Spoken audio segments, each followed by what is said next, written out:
Hi, welcome back. Today we are going to be looking at collaboration. More often than not in music, we are already in collaboration. So unless you're doing your own beats and doing your own singing, and even then really, because you're potentially using samples made by other people, or you're using sounds that people have already made. So you're constantly in collaboration. And you're maybe even in collaboration with your program. So anyone knows a music program like Logic or Ableton when you just cannot figure out how it's working. It's about a conversation between you and that program or that person or that sound or whatever. So we're going to start by talking about open dialogue. I think that when you are collaborating with someone, you are both giving and receiving information. It's this conversation and you have to be willing to do both of those things. Therefore, the dialogue has to be open because it's about knowing yourself, which we explored last week, enough to contribute the extra flavour or whatever it is that you're bringing to the piece that you're creating together. And knowing what you can bring to change or enhance that piece. And also listening to the other person. They talk about this a lot in kind of terms of acting, this kind of like listening, being open to shifts. When your partner does something, you react to it, you shift somewhere else, you move. It's kind of like building on whatever they provide. And that is what I think music collaboration is. You're no longer an individual artist creating something. You have joined a new entity and you are listening to each other and building something together. So it's really important to have an open dialogue about taste, about what you want to happen, what you don't want to happen, but also being really, really open to compromise. So this is something that maybe you don't enjoy, but maybe they really like it. Oh, I wonder why they like it.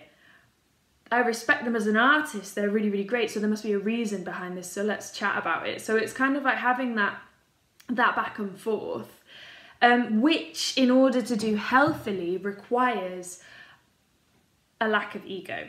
So it's like ego just can't enter the room. And often ego does enter the room. And that's why I'm going to bring up my favourite topic of insecurity. I know that I have gone into a lot of collaborations when I've not been ready to, because I haven't known myself as an artist and I've been inclined to believe the other person is better than me. And when that happens, that balance of dialogue, it just tips and you're not really contributing as well as you could. So really checking yourself, like, am I happy in this situation? Do I trust this person that I'm collaborating with? Am I saying what I want to say? Because then when you start to be truthful and you start to work in conjunction with somebody else who's being truthful, then the magic can start to happen. So that requires you understanding a lot about yourself, and I think a lot about how you write. So for example, I'm picturing this as both of you in one space together at the same time, making music. How do you write? Do you have a notepad? Can you scribble things as you hear stuff? Does it help for you if they're not in the room while you're writing and then so you have moments apart and you come back together?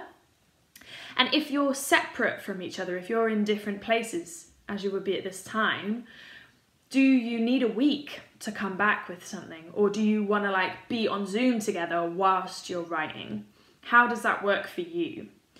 For me personally, because I struggle sometimes with the anxiety, so I need to get back to myself. I need to have a minute alone where I can just go centre and just go, right, what do you really think? What's your idea? Now you can go back into the room.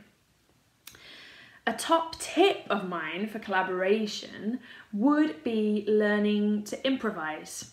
I think learning to improvise is an incredible skill for any musician because it's all about finding quick ideas. So it's about being in the moment, learning how to listen like we talked about before, like gathering those skills and getting ideas quickly and getting being comfortable with making mistakes and being comfortable with people seeing those mistakes, and just getting a flavour of how different people work and how you can respond to each other in the moment when you're performing, how you can give hints, right, I want this to go this way now, I'm going to do this, and how to come up with ideas on the spot in a space. So there have been jam nights across Manchester which have kind of shut down, obviously. There's one at Bunny Jackson's, I think a few times a week, I might be wrong. I don't know about the hip hop scene and what's going on there, but find your own jam night. Maybe you can just do it in your house, or just do it on your own for the first little bit, and then you can find something a little bit later on. Maybe if you've got 5G, you could do a Zoom jam. I don't know if that's possible. But yeah, just getting used to being responsive and being creative with other people on the spot. I think that is a really good way of just stripping away all the fear and just going for it. I think also, once you've kind of got the listening down and you're kind of understanding each other a little bit more, you've got a good rapport musically and dialogue-wise, it's starting to understand each other's strengths. Like what are you bringing? What are they bringing? What are they going to be good at? What are they going to enjoy? Starting to draw those things out of people. So often when I write with a band, they know stuff that I don't know about all of these instruments. I'm just bringing maybe some chords, but mostly just my voice and this melody.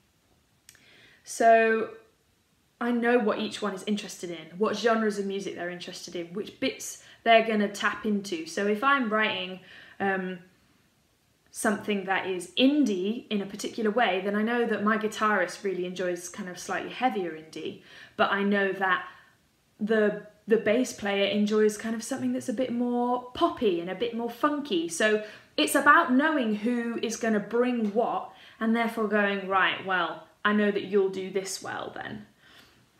And also being able to speak each other's language, and that's kind of the development of the rapport, because obviously I'm a singer, so I'm not going to be able to talk about in-depth chord extensions and stuff like that.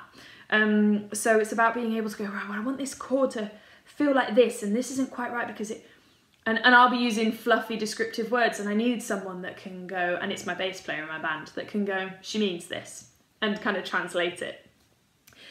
So yeah, I think it's just about having a conversation and being open, and also being on your game, so knowing what you can bring.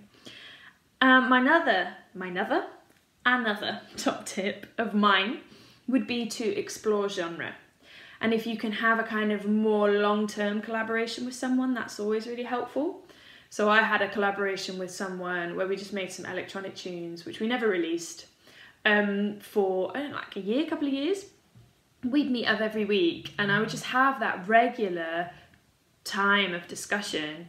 And I'm sort of come at music from a soul place and a bit of like a 70s rock place, and he would come from a hip hop place. So I'd be writing hip hop tunes and R&B tunes, and that was a really good way for me to explore genre and what are the habits of particular genres. So I write in this particular way because these are the artists that I've grown up with, but what does it sound like if I try and write a trap song? Because that is so out of my comfort zone. And actually it kind of turns out cool, because if you're listening into the genre, you're like, okay, so these are the habits, this is the way the melody runs, these are the way they break. Okay, and then you are going to bring your own particular flavour onto that song, and it becomes something entirely different, and it shifts genre a little bit, and I really enjoy that. I think that's very cool. If you're going to be collaborating with people, to be really open and be able to be flexible in the music that you write, the genres that you can write in. So, it's been quite a quick one today because I want to get straight to the exercise. I want you to find a song that has been written and released by someone already, like it's not in the making, it's done. And I want you to write for it. So you're going to pick I don't know, a James Blake tune. That James Blake tune has already been made, and you're going to add in a verse.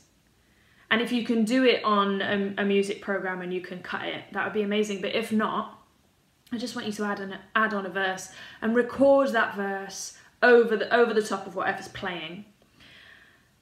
And just see what flavour you bring. How are you going to change or enhance that song?